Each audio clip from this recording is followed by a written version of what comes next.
अगर भूतों पर यकीन नहीं करते हो तो पहले इस वीडियो को देख लो। क्या आप चाहते हैं हम यहाँ से चले जाए? अगर आप चाहते हैं हम इसे चले जाए तो मेरे 3 गिनने पे अब फिर से इस गुड़िया के साथ खेलिए। 1 2 3। अरे गुड़िया से आवाज आ रही है। वीडियो गौरव तिवारी का है, जो इंडिया के सबसे ज्यादा बड़े पैरानॉर्मल इन्वेस्टिगेटर थे। हुआ यूं कि 2014 में गौरव को एक कॉल आया। दिल्ली एनसीआर की कमर्शियल बिल्डिंग की पार्किंग हॉन्टेड हो गई थी। लोगों को वहां अजीब अजीब आवाजें आती थी। किसी ने वहां बच्चों की आत्माओं को देखा, किसी को कार पार्किंग के समय रात को बच्चों के खेलने की आवाज आती थी। उस बिल्डिंग में इतना ज्यादा खौफ फैल गया था कि लोगों ने वहां आना ही बंद कर दिया था। वहां जो बैंक्स थे, जो ऑफिस थे, उसमें लोग काम करने से डरने लगे थे। तो बिल्डिंग के ओनर ने गौरव को कांटेक्ट किया, ये पता लगवाने के लिए कि क्या सच में वो जगह हॉन्टेड हो चुकी है, और अगर हाँ तो उस चीज को कैसे रिसॉल्व किया जा सकता है। गौरव अपनी टीम के साथ वहां गए और अपने पैरानॉर्मल इक्विपमेंट्स के साथ लेकर गए वो एक गुड़िया। इन्वेस्टिगेशन के दौरान वो गुड़िया पजेस हो गई और ये सारा का सारा नजारा कैमरे में कैप्चर हो गया। वो गुड़िया खुद से मूव कर रही थी, गौरव के सवालों का जवाब दे रही थी। और इस घटना के बाद ये तो साबित हो गया था कि वो बेसमेंट हॉन्टेड था, वहां पर आत्माएं निवास करती थी।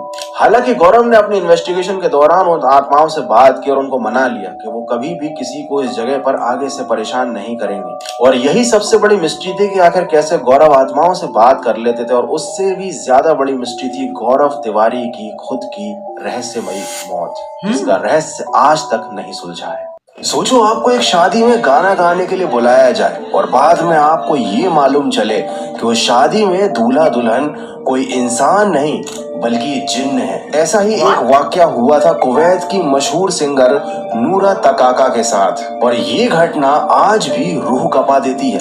साल था 1997। उन्हें और उनकी म्यूजिक की टीम को कुवैत के एक सुनसान रेगिस्तानी इलाके में होने वाली एक शादी में परफॉर्म करने का ऑफर मिला। चूंकि वो बहुत ज्यादा बिजी चल रही थी तो उन्होंने साफ इनकार कर दिया, लेकिन सामने वाली पार्टी ने उनको दुगुना पैसा देने का वायदा किया। नूर ये प्रोग्राम करने के लिए मान गई। जब वो उस जगह पर पहुंची तो शुरुआत में तो सब कुछ बिल्कुल नॉर्मल लग रहा था। ये एक हाई प्रोफाइल शादी थी, आलीशान सी हवेली थी, दूर दूर तक रोशनी हो रही थी। लेकिन कुछ ही देर बाद नूर को कुछ अजीब महसूस हुआ। जितने भी लोग उसके सामने डांस कर रहे थे ना, इनके मूवमेंट्स बड़े अजीब थे, ये इंसानों की तरह नहीं लग रहे थे। और जब नूर ने ध्यान से देखा तो उनके जो पैर थे ना, वो बकरे के खुर जैसे थे। ये देखते ही नूर का चेहरा डर से सफेद पड़ गया, लेकिन उन्होंने गाना नहीं छोड़ा, क्योंकि उन्हें मालूम था कि अगर वो चुप हो गई तो इन लोगों को, जो इंसान नहीं है, उन्हें शक हो जाएगा।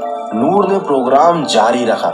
वो डरती रही लेकिन उन्होंने हिम्मत नहीं हारी और जैसे तैसे करके जान बचाकर वो उस जगह से निकली। अगले दिन ना वहाँ कोई हवेली थी, ना कोई शादी थी, वहाँ था एक सुनसान कब्रिस्तान। और इस घटना के बाद नूर ने गाने से, संगीत से हमेशा के लिए तौबा कर ली। उन्होंने उस दिन के बाद से जिंदगी में कभी कोई भी प्रोग्राम परफॉर्म नहीं किया। तो क्या सच में जिन्न हमारी दुनिया में हमारे बीच मौजूद होते हैं और वो शादियां भी करते हैं?